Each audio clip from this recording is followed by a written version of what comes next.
Todo dia, vemos padrões no mundo ao nosso redor.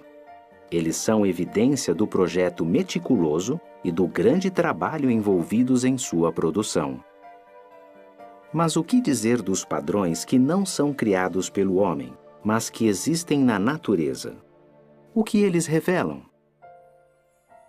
Considere o floco de neve.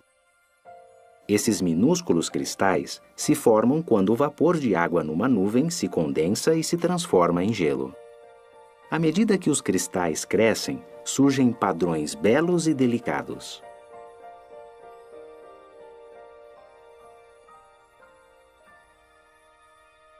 Analise o padrão de um único floco de neve. As ramificações cristalinas se dividem de novo e de novo em tamanhos cada vez menores. Matemáticos que estudam esse conceito de autossemelhança usam o termo fractal para se referir a uma estrutura com padrão consistente e que se repete em múltiplas escalas. Em que outras coisas na natureza existem padrões fractais? As árvores podem ter certo grau de autossemelhança. O tronco se divide em galhos, que se dividem em ramos, em brotos e assim por diante. Vemos um tipo parecido de padrão fractal nas folhas de uma samambaia. Um tipo diferente de padrão, mas que também é fractal, pode ser visto na concha do náutilo.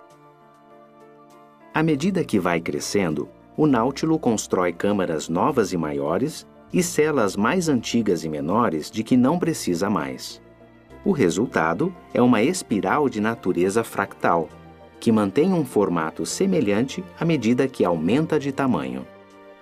Padrões em espiral desse tipo podem ser vistos em várias coisas na natureza, das formações de nuvens de um furacão a pequenas conchas na praia.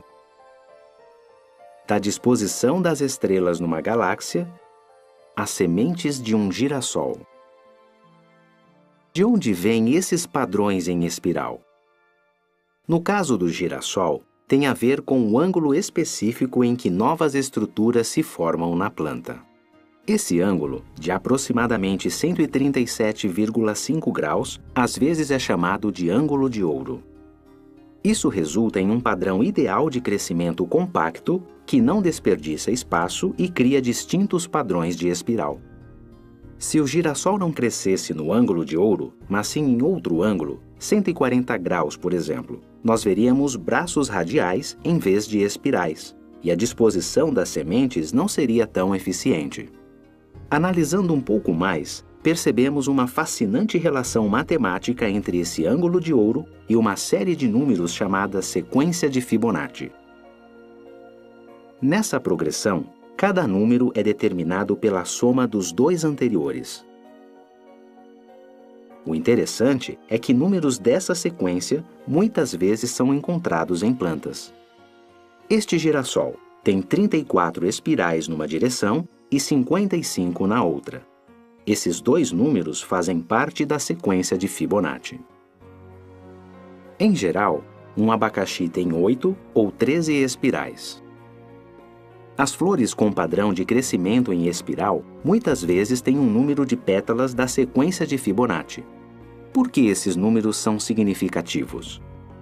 À medida que a sequência de Fibonacci avança, a relação entre dois números sucessivos fica cada vez mais próxima de definir o valor exato do ângulo de ouro. Essa fascinante relação matemática entre o ângulo de ouro do crescimento da planta e o número resultante de espirais nos lembra que os padrões que vemos na natureza não são meramente acidentais. Cada um deles é evidência de ordem e projeto bem elaborado. Quando tiramos tempo para examinar esses padrões com mais atenção, ficamos maravilhados com a perícia de seu projetista, Jeová Deus. Pois as suas qualidades invisíveis são claramente vistas desde a criação do mundo em diante, porque são percebidas por meio das coisas feitas.